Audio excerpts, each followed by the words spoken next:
Croyez-vous qu'à votre mort, vous irez dans un lieu de paix éternelle, rempli de lumière et d'amour? Et si je vous disais que cette promesse réconfortante est précisément ce qui vous maintient prisonnier ici? Elena Blavatsky, la femme qui a percé les plus grands secrets occultes du 19e siècle, a laissé des écrits troublants sur une vérité que les religions cachent.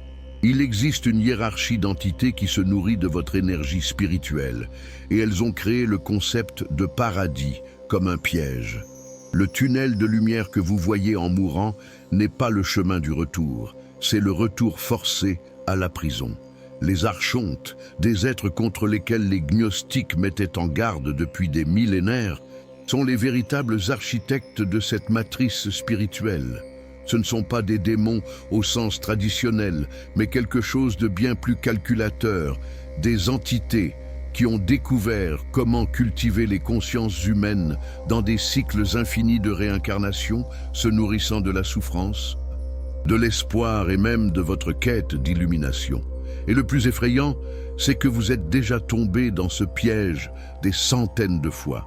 Vous connaissez cette étrange sensation de déjà-vu, cette peur irrationnelle de choses que vous n'avez jamais vécues dans cette vie. Ce n'est pas une coïncidence. Je vais vous montrer pourquoi votre mémoire a été effacée délibérément et ce qui se passe réellement au moment de la mort, dont vous ne vous souvenez pas. Tout le monde a déjà vécu ça.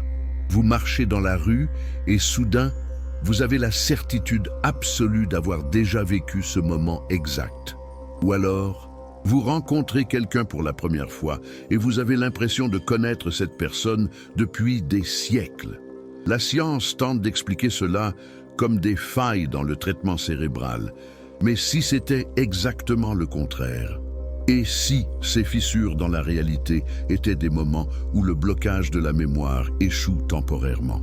Réfléchissez avec moi.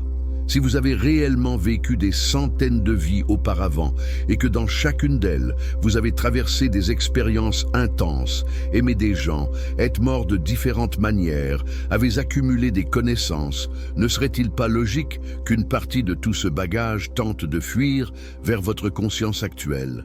Le problème, c'est qu'il existe un mécanisme extrêmement efficace qui efface votre mémoire entre chaque vie. Et ce mécanisme n'est pas naturel, il a été implémenté. Blavatsky en a écrit de manière voilée dans la doctrine secrète, parlant des seigneurs du karma et du processus d'oubli qui se produit en buvant les eaux du Léthé. Mais elle était prudente avec ces mots. Ce qu'elle a réellement découvert, c'est que cet oubli est forcé. Ce n'est pas une conséquence naturelle de la mort. Quand vous mourrez, votre conscience se sépare du corps physique. Tous ceux qui étudient l'ésotérisme le savent déjà. Mais ce qui se passe dans les premiers instants après la mort, c'est que vous êtes encore confus, désorienté, essayant de comprendre ce qui s'est passé. C'est dans cet état de vulnérabilité que le système agit. Vous commencez à voir une lumière, à entendre des voix familières, à ressentir une attraction magnétique irrésistible. Et avant que vous ne puissiez traiter complètement ce qui se passe, vous êtes déjà aspiré de nouveau dans le cycle. Votre mémoire est effacée non par nécessité spirituelle, mais par conception. Car si vous vous souveniez de toutes les fois où vous êtes tombé dans le même piège, vous ne tomberiez plus jamais dedans. Elena Blavatsky n'était pas une spiritualiste ordinaire. Elle est entrée en contact avec des connaissances interdites qui ont changé tout ce que nous savons sur la spiritualité. Mais il y a un détail que personne ne vous dit. Elle a été persécutée, diffamée et presque effacée de l'histoire précisément pour en avoir trop révélé. Ce qu'elle a découvert a tellement dérangé. Blavatsky est née en Russie en 1831 et dès son enfance, elle manifestait des capacités psychiques inhabituelles. Elle voyait des choses que les autres ne voyaient pas, parlait avec des entités que les autres ne percevaient pas. Mais contrairement à la plupart des gens dotés de ces capacités, Elena n'acceptait pas les explications faciles.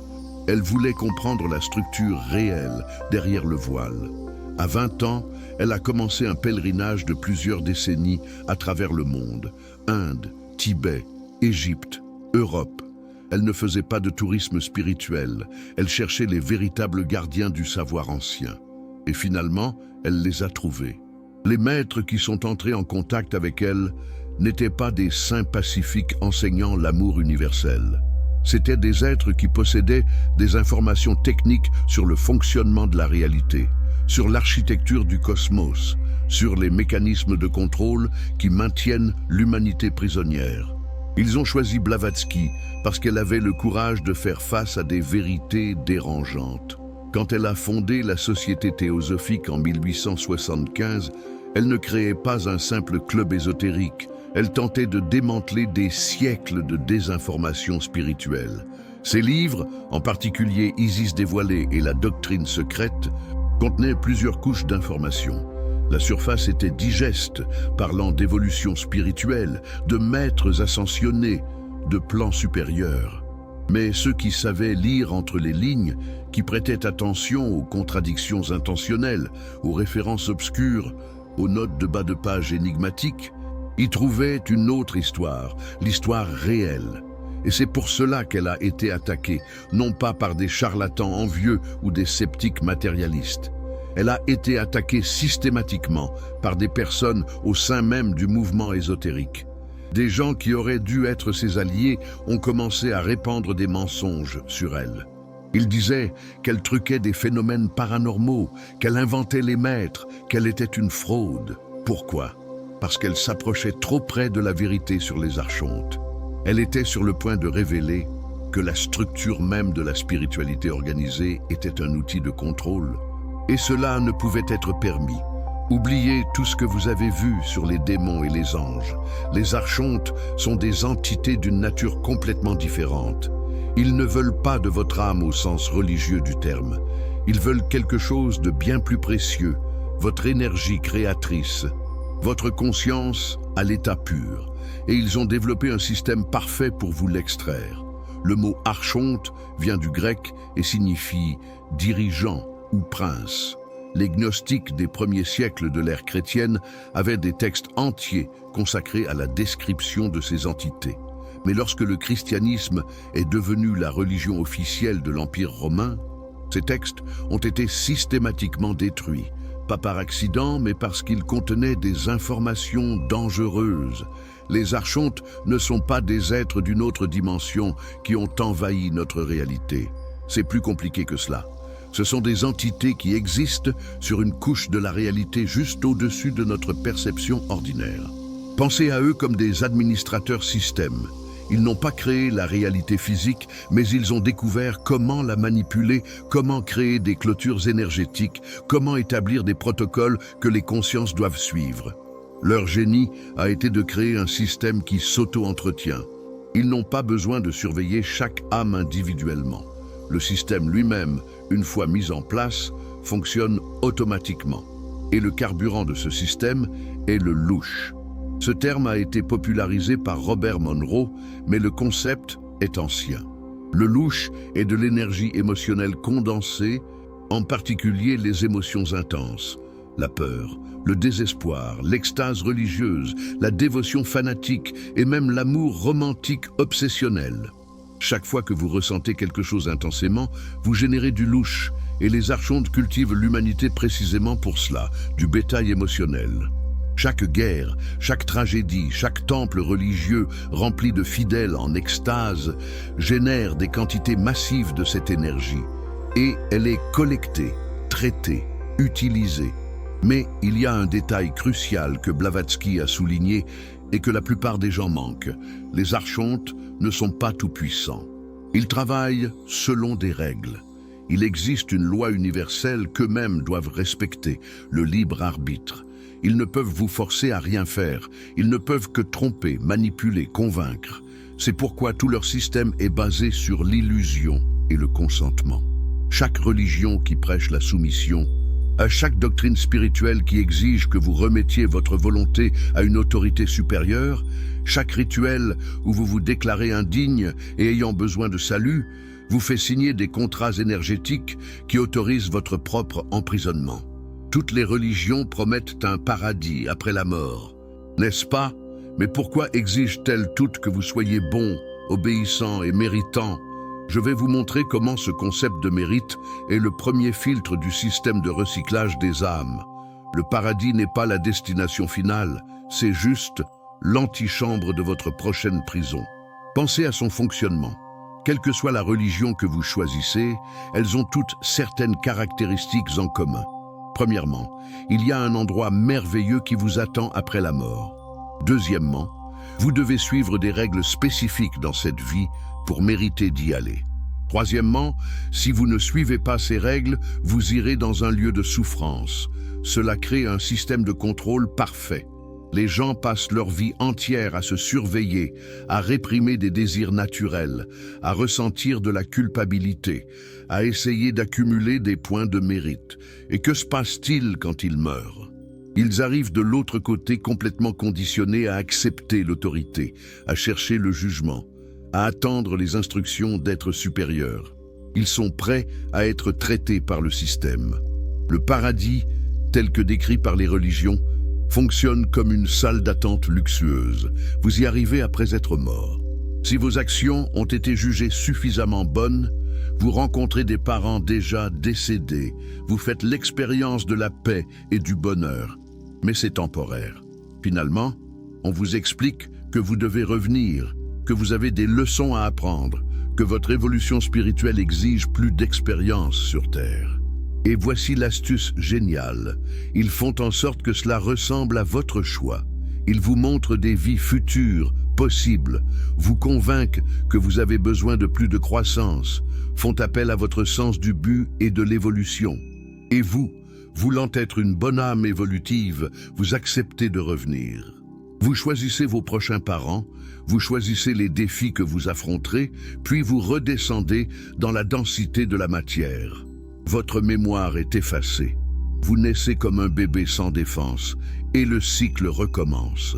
Vous ne réalisez pas que cela s'est déjà produit des milliers de fois. Vous croyez sincèrement que c'est votre grande opportunité d'évoluer. Blavatsky a découvert, à travers les enseignements des maîtres, qu'il existe des niveaux de réalité post-mortem. Les niveaux les plus bas, qu'elle appelait le Kamaloka, sont là où la plupart des âmes restent piégées temporairement après la mort. C'est une sorte de purgatoire, où vous revivez vos passions et vos attachements terrestres jusqu'à ce qu'ils se dissolvent.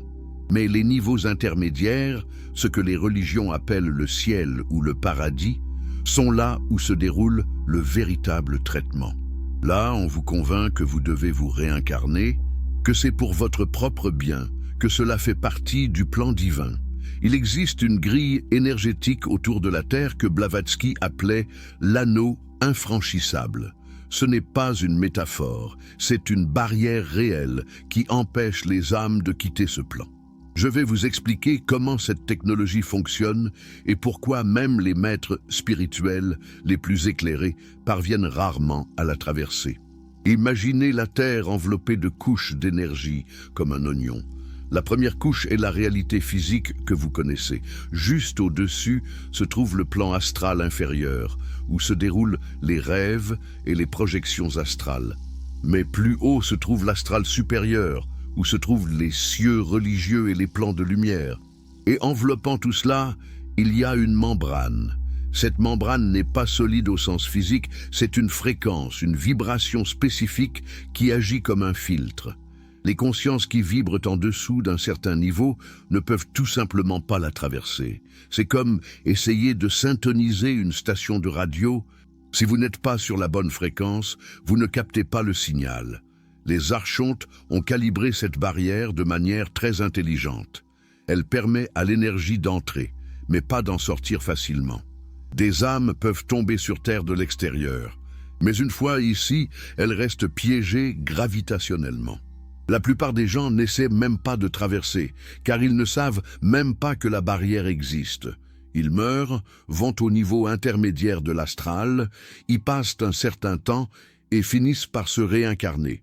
Ils n'essaient jamais d'aller au-delà parce qu'ils ont été conditionnés à croire que ces niveaux intermédiaires sont déjà la destination finale. Mais certains essaient.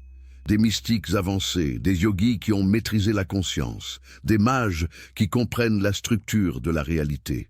Quand ils meurent et tentent de s'élever au-delà de la barrière, ils découvrent que ce n'est pas si simple. La membrane les repousse.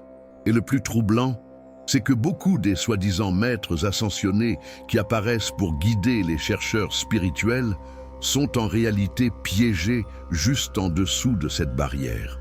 Ils ont atteint des niveaux élevés de conscience, mais pas assez pour la rompre complètement.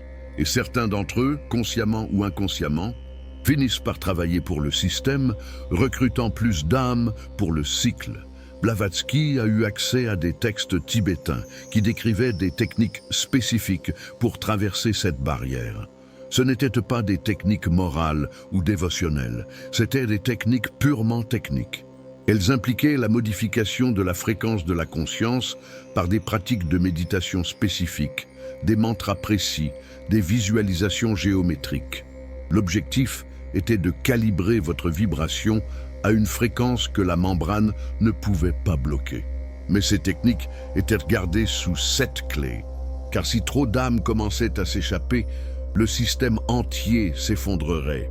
Ce tunnel de lumière blanche que tous les récits de mort imminente décrivent, ce n'est pas Dieu qui vous appelle. C'est un aspirateur d'énergie qui vous recycle dans le cycle. Je vais vous montrer les détails macabres de la façon dont cette technologie manipule vos émotions, utilise l'image de parents décédés et vous convainc de rentrer à la maison, directement vers une autre incarnation où vous oubliez tout à nouveau. Vous avez probablement déjà entendu parler des expériences de mort imminente, EMI. Des personnes cliniquement mortes sur la table d'opération voient leur vie défiler devant leurs yeux, flottent au-dessus de leur propre corps, puis voient un tunnel magnifique, brillant, plein de lumière blanche et dorée. Au bout du tunnel, des figures aimantes leur font signe, des parents décédés, des anges, des êtres de lumière. Tout irradie un amour inconditionnel. La personne se sent irrésistiblement attirée par cette lumière. Mais voici ce que personne ne remet en question. Pourquoi un tunnel? Si vous vous libérez de la prison matérielle, pourquoi votre conscience serait-elle canalisée à travers une structure géométrique spécifique? Pourquoi pas une expansion libre dans toutes les directions? La réponse est que le tunnel est une construction technologique. Il concentre et dirige votre conscience, là où le système veut que vous alliez. C'est littéralement un conduit de traitement. La lumière blanche que vous voyez n'est pas la lumière divine de la source créatrice. C'est une fréquence spécifique conçue pour désorienter et séduire votre conscience. Elle active des centres de plaisir dans votre corps astral, crée une sensation de béatitude qui éteint votre pensée critique. Vous êtes tellement inondé de sensations positives que vous ne vous arrêtez pas pour questionner ce qui se passe. Et les figures que vous voyez, les parents décédés qui vous appellent, les anges souriants, ce sont des projections, des hologrammes énergétiques créés à partir de vos propres souvenirs et attentes. Le système scanne votre esprit, identifie les images qui auraient le plus grand impact émotionnel sur vous et les projette. Si vous êtes chrétien, vous voyez Jésus. Si vous êtes bouddhiste, vous voyez Bouddha. Si vous avez perdu votre grand-mère que vous aimiez, elle apparaît et vous appelle. C'est fait sur mesure pour vous, spécifiquement, pour que vous ne résistiez pas, pour que vous vous abandonniez complètement. Les expériences de mort imminente où la personne revient sont généralement dues au fait que, pour une raison quelconque, elle a résisté au tunnel à la dernière seconde.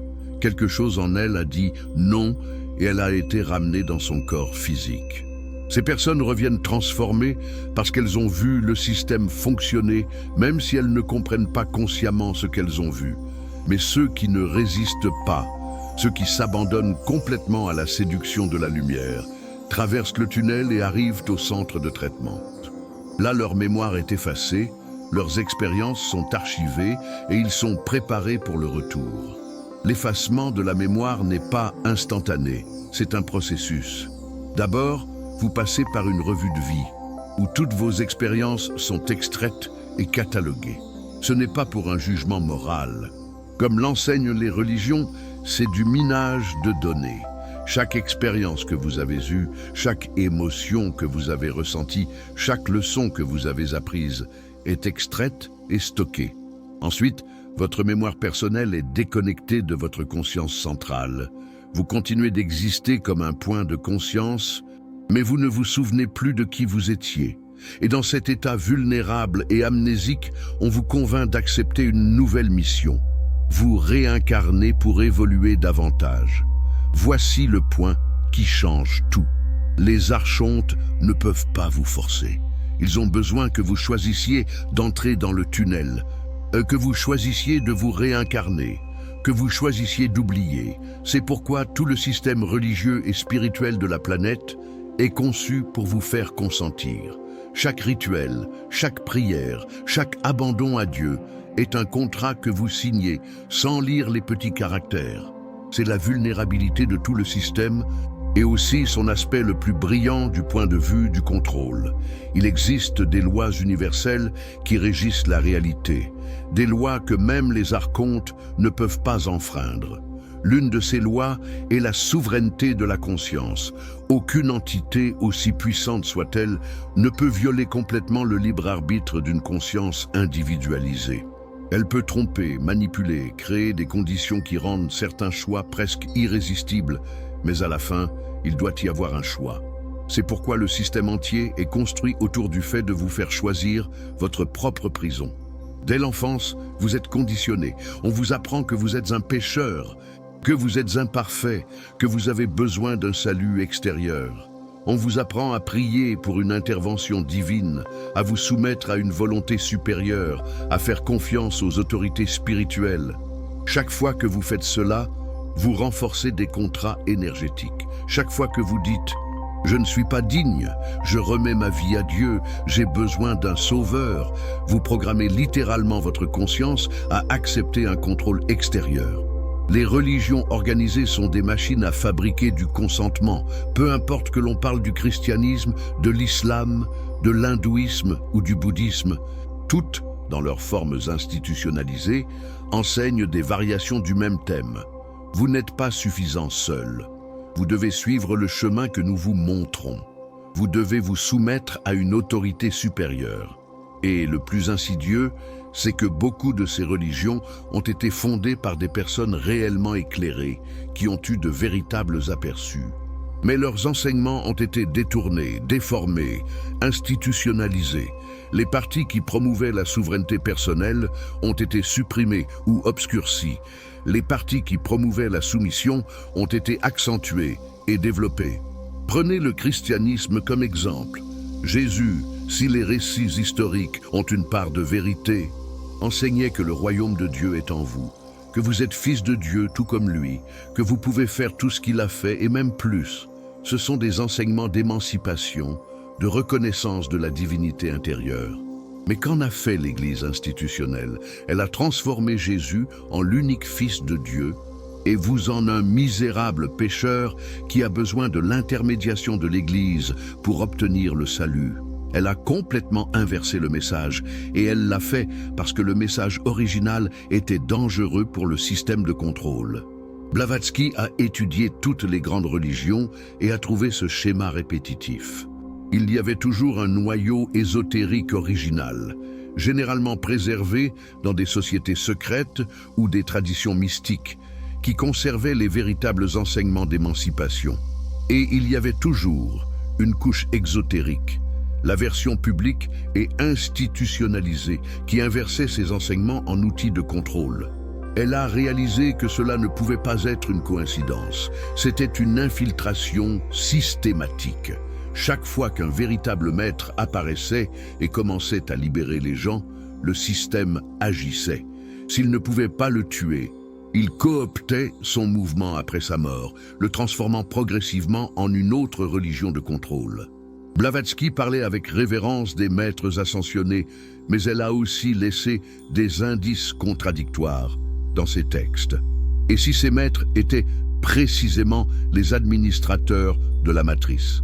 Je vais vous montrer des preuves troublantes que la hiérarchie spirituelle même, avec laquelle on vous promet un contact, pourrait faire partie du système de contrôle. C'est peut-être l'aspect le plus controversé et le plus troublant de toute cette révélation. L'idée des maîtres ascensionnés est centrale dans la théosophie, et dans de nombreux autres systèmes ésotériques. Ils sont décrits comme des êtres qui ont achevé leur évolution humaine, transcendé le besoin de se réincarner et qui guident de maintenant l'humanité depuis des plans supérieurs. Des maîtres comme Kuthumi, Moria, Saint-Germain, Djwal-Khul, Blavatsky disait être en contact direct avec eux, recevant des enseignements qu'elle transcrivait dans ses livres. Mais si vous lisez la doctrine secrète attentivement, vous remarquerez quelque chose d'étrange. Blavatsky insère occasionnellement des observations qui ne cadrent pas avec le récit officiel. Elle mentionne que certains maîtres ont choisi de rester liés à la Terre par compassion pour aider l'humanité, mais à d'autres moments, elle suggère qu'ils remplissent des fonctions spécifiques, presque administratives, liées à l'évolution planétaire. Elle utilise des termes comme « seigneur du karma »,« lipikas », Dhyan Chohans, et décrit une hiérarchie complexe d'entités avec différentes fonctions. Et si vous connaissez les textes gnostiques sur les archontes, vous remarquerez des similitudes inconfortables. Les gnostiques décrivaient une hiérarchie d'archontes, chacun gouvernant une sphère planétaire, chacun avec des noms et des caractéristiques spécifiques. Ils n'étaient pas nécessairement maléfiques dans le sens de vouloir du mal aux gens, mais ils étaient fondamentalement incompatibles avec la véritable liberté humaine, car leur existence dépendait du maintien du système. Ils étaient littéralement des fonctionnaires de la matrice. Maintenant, prenez cette description et comparez-la à la hiérarchie des maîtres ascensionnés décrite par la théosophie. Chacun associé à un rayon de lumière spécifique, chacun avec des fonctions administratives dans l'évolution humaine, chacun enseignant que vous devez suivre des chemins spécifiques d'initiation et d'évolution.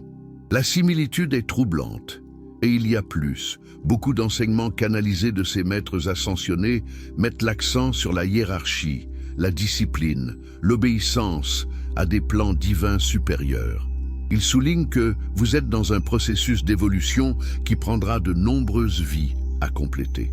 Il souligne que vous avez besoin de guidance, d'initiation, de permission pour avancer. Ce n'est pas de la libération, c'est du contrôle, avec un joli visage. C'est la prison qui vous dit que les chaînes sont pour votre propre bien, que vous n'êtes pas encore prêt pour la liberté totale, que vous devez d'abord évoluer davantage. Blavatsky le savait-elle? Difficile à dire. Ses œuvres contiennent des couches de signification. Il est possible qu'elle jouait un jeu complexe, révélant des informations de manière codée parce qu'une révélation directe aurait eu des conséquences graves. Ou il est possible qu'elle ait été elle-même partiellement trompée. Après tout, si vous êtes en contact avec des entités puissantes qui démontrent une connaissance largement supérieure, qui vous montrent des visions de plans supérieurs, qui vous traitent avec amour et respect, il est facile de supposer qu'elles sont de votre côté. Mais si certains de ces maîtres, peut-être pas tous, étaient justement les archontes sous un autre déguisement, et si la hiérarchie spirituelle à laquelle on vous promet l'accès n'était qu'un autre niveau de la même prison, un niveau plus subtil et donc plus difficile à identifier comme tel. Cette possibilité doit être sérieusement considérée par tout chercheur de vérité authentique. Je ne dis pas que tous les êtres sur les plans supérieurs sont des archontes déguisés, mais je dis que les hiérarchies qui exigent votre soumission méritent un scepticisme profond, aussi bienveillante qu'elle puisse paraître. Christianisme, bouddhisme, hindouisme, islam, tous promettent la libération par des pratiques spécifiques, mais tous vous maintiennent en rotation sur la roue. Ce n'est pas la faute des prophètes originaux, c'est une infiltration dans le code spirituel de l'humanité. Je vais vous montrer où exactement chaque tradition a été corrompue et comment identifier les enseignements originaux des implants archontiques. Regardez le bouddhisme. Le Bouddha historique, Siddhartha Gautama, a atteint l'illumination et a enseigné un chemin pour sortir du cycle de la souffrance et de la réincarnation. Ces enseignements originaux étaient pratiques, directs, axés sur la libération individuelle, par une compréhension directe de la nature de la réalité. Il ne vous demandait pas de croire aveuglément, il disait « Venez et voyez, testez par vous-même ». Mais qu'est devenu le bouddhisme? Il existe des centaines d'écoles, chacune avec ses propres hiérarchies monastiques, ses propres rituels élaborés, ses propres divinités et bodhisattvas à prier. De nombreuses branches mettent l'accent sur l'accumulation de mérites au cours d'innombrables vies, développant la compassion pour tous les êtres jusqu'à ce que, finalement, dans un avenir lointain, vous puissiez vous aussi vous libérer. Cela vous maintient dans le cycle. L'hindouisme possède des textes absolument profonds, comme les Upanishads, qui enseignent que l'Atman est Brahman, que votre conscience individuelle est identique à la conscience universelle, et que vous êtes déjà ce que vous cherchez. Vous n'avez pas besoin de vous réincarner 1000 fois pour atteindre quelque chose. Vous avez juste besoin de reconnaître ce que vous êtes déjà. Mais ensuite, vous avez tout le système des castes. L'idée que vous naissez dans une certaine position en raison de karma passé et que vous devez l'accepter. Vous avez le système du dharma qui dit que votre fonction dans la vie est prédéterminée et que vous devez la remplir avec obéissance. Vous avez des milliers de dieux, de rituels et de prêtres qui servent d'intermédiaires dans votre relation avec le divin. Tout cela a été construit sur les aperçus originaux, obscurcissant le message central que vous êtes déjà divin. L'islam, dans son essence mystique, le soufisme, contient de magnifiques enseignements sur l'union directe avec le divin par l'amour et l'annihilation de l'ego. Des maîtres soufis comme Rumi et Al-Hallaj parlèrent d'une expérience directe de Dieu sans intermédiaire. Al-Hallaj a été exécuté pour avoir déclaré « Ana al-Haq », je suis la vérité, car cela était considéré comme un blasphème. Il disait qu'il avait fusionné avec Dieu, qu'il n'y avait plus de séparation. C'est dangereux pour un système de contrôle. C'est pourquoi l'islam orthodoxe met l'accent sur la soumission totale à la volonté d'Allah, le respect rigoureux de la loi islamique, la crainte du jugement dernier, encore une fois le contrôle déguisé en spiritualité.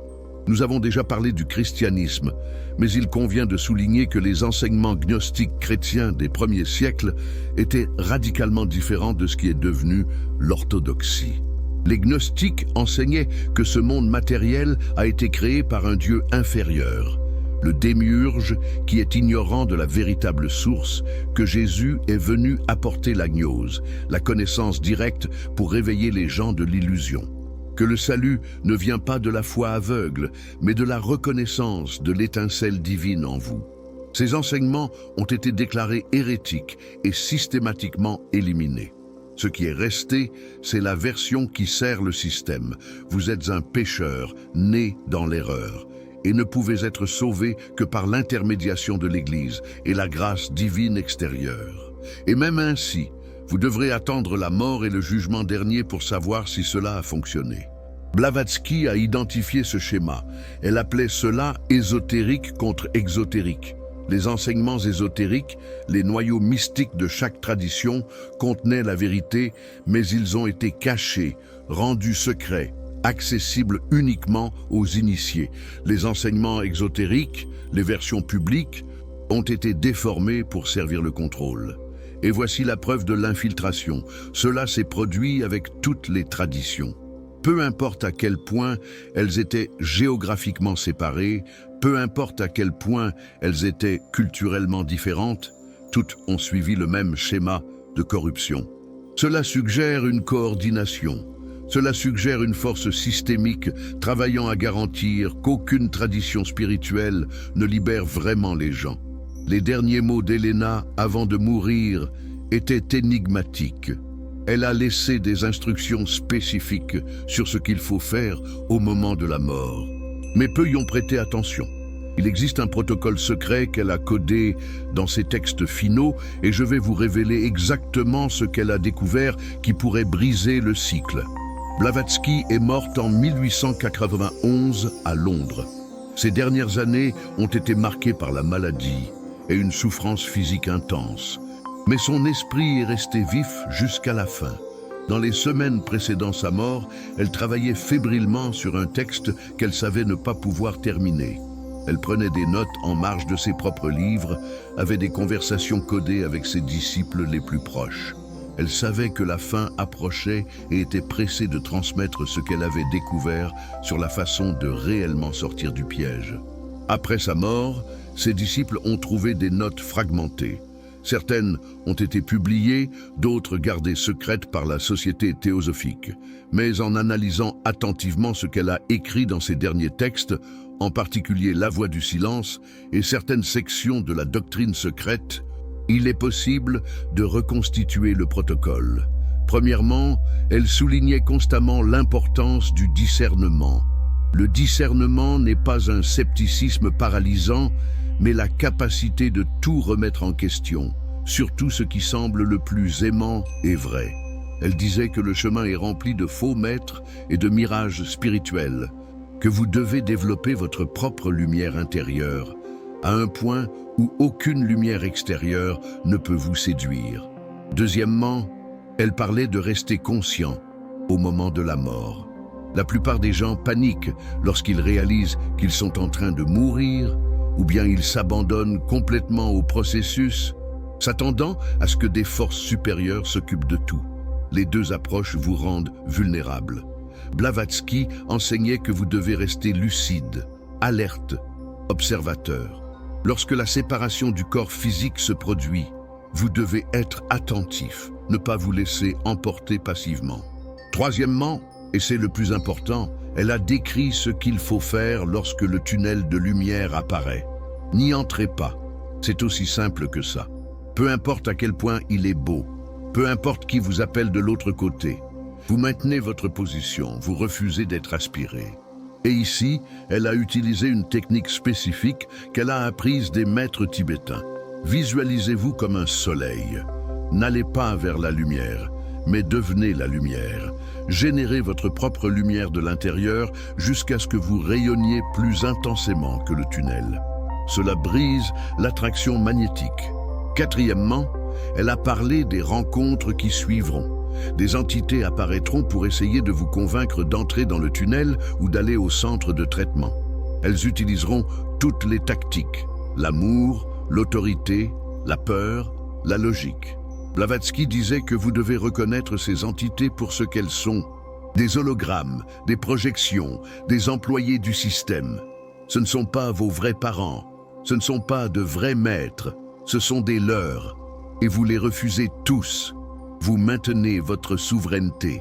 Cinquièmement, elle a décrit qu'il existe un point dans l'espace au-dessus de la grille de contrôle de la Terre. Ce n'est pas un emplacement physique, c'est une fréquence. Elle l'appelait le portail de la libération ou la brèche dans le voile. C'est là que vous devez diriger votre conscience. Pas vers les systèmes spirituels organisés autour de la Terre, mais vers l'extérieur, au-delà de la membrane. Et sixièmement, elle a souligné que vous devez être préparé à la solitude. Car si vous sortez vraiment, vous n'aurez pas de guide, pas de maître vous attendant de l'autre côté, pas de parents pour vous accueillir. Ce sera juste vous, votre conscience souveraine, naviguant dans l'infini, et beaucoup de gens ne peuvent pas supporter cela. Ils préfèrent l'illusion réconfortante de la lumière et des êtres aimants, même si c'est une prison, parce que la solitude cosmique est terrifiante. Mais Blavatsky disait que cette solitude initiale est temporaire. Une fois que vous aurez traversé la barrière, vous découvrirez qu'il existe une réalité bien plus vaste au-delà. D'autres consciences libres, d'autres niveaux d'existence qui ne sont pas des fermes à âme. Mais vous ne pouvez pas y arriver si vous continuez à tomber dans le tunnel de lumière. Il ne suffit pas de connaître le piège. Vous avez besoin du plan d'évasion. Je vais vous donner les étapes exactes de ce qu'il faut faire quand votre heure viendra. Comment refuser le tunnel? Comment identifier les imposteurs spirituels qui essaieront de vous convaincre de rester? Et surtout, comment récupérer votre mémoire complète avant qu'il ne soit trop tard? Cette information pourrait être la différence entre 1000 autres vies de souffrance et la véritable liberté que vous avez toujours cherchée. Alors, voici le protocole complet, synthétisé et pratique. Quand vous réalisez que vous êtes en train de mourir, ne paniquez pas. Acceptez que la transition se produit. Gardez votre conscience concentrée et alerte. Si vous avez pratiqué la méditation dans votre vie, utilisez ces compétences maintenant. Observez le processus de séparation du corps sans vous y identifier. Vous n'êtes pas le corps qui meurt, vous êtes la conscience qui observe. Une fois la séparation complète, vous vous verrez probablement flotter au-dessus de votre corps. À ce moment, évitez de vous attacher à ce que vous voyez. Ne désespérez pas de la perte. N'essayez pas de revenir, vous êtes dans une fenêtre d'opportunité. Bientôt, le tunnel de lumière commencera à apparaître. Il peut être accompagné de sons, de musique, d'une sensation d'amour intense. Rappelez-vous, c'est de la technologie, pas de la divinité. N'allez pas vers lui, gardez vos distances. Si vous ressentez une attraction magnétique, résistez activement. Visualisez-vous comme une étoile, générant votre propre lumière de l'intérieur. Étendez cette lumière jusqu'à ce que vous soyez plus brillant que le tunnel. Cela neutralise l'attraction. Des entités apparaîtront. Ce peuvent être des parents, des anges, des maîtres spirituels. Ils vous appelleront par votre nom, feront appel à vos émotions, diront qu'ils s'inquiètent pour vous, insisteront pour que vous veniez avec eux. Certains pourraient même essayer de vous effrayer en disant que si vous n'entrez pas dans le tunnel, vous serez perdu à jamais ou que de mauvaises choses se produiront. Reconnaissez que ces entités n'ont aucun pouvoir réel sur vous. Elles ne peuvent que persuader, pas forcer. Alors, ne vous laissez pas persuader. Vous pouvez simplement dire non. Vous pouvez même le dire à voix haute. Même sans corps physique, votre pensée a du pouvoir. Je reconnais ma souveraineté absolue en tant que conscience libre. Je ne consens pas. Je ne consens pas à me réincarner. Je rejette toutes les autorités extérieures sur ma conscience. C'est une déclaration d'indépendance spirituelle. C'est la rupture de tous les contrats énergétiques que vous avez pu signer dans des vies passées. Ensuite, dirigez votre intention vers le haut et vers l'extérieur. Pas vers la lumière artificielle du tunnel, mais au-delà. Visualisez-vous en train de monter à travers les couches de la réalité, traversant la membrane qui entoure la Terre. Vous sentirez une résistance. La grille essaiera de vous repousser. Continuez à pousser. Utilisez toute la force de votre volonté. Souvenez-vous de toutes les fois où vous avez été trompé. Laissez cela vous donner de la colère, non pas une colère incontrôlée, mais une détermination féroce. Vous ne tomberez pas à nouveau. Tandis que vous forcez le passage à travers la membrane, demandez à récupérer vos souvenirs, tous, de toutes vos vies. C'est crucial, car vos souvenirs sont votre pouvoir. Ils sont la preuve du nombre de fois où vous avez été trompé. Une fois que vous les aurez récupérés, il ne sera plus jamais possible de vous tromper de la même manière. De l'autre côté de la barrière, vous serez en territoire inconnu. Il n'y aura pas de carte et pas de guide. Vous devrez faire confiance à votre propre conscience pour naviguer, mais vous serez enfin libre. Et à partir de là, les possibilités sont infinies. Vous pouvez explorer d'autres systèmes de réalité, chercher d'autres consciences libres, vous pouvez même décider de revenir sur Terre, mais cette fois de manière souveraine.